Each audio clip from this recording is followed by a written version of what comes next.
Okay, so I'm going to show you how to rip out a seam pretty fast, pretty easy. I mean, nobody likes ripping out a seam, but I think everybody has to.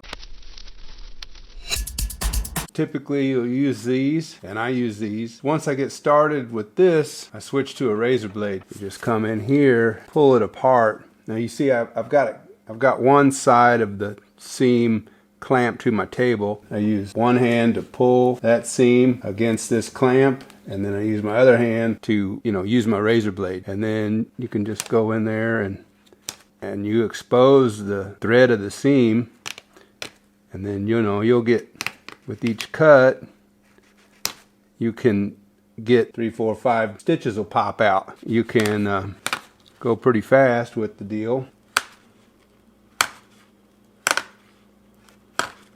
So what you're left with are just a few threads, you can just grab them, pull them out, and you can go back with your seam. So that's how I use a razor blade to take out my seams. It's fast, easy, accurate. If you like this sort of tip, you like sewing videos, or you like how-to videos, check my channel out. Maybe you'll want to subscribe. Anything you like, give it a thumbs up. Maybe leave a comment. Thanks a lot for watching.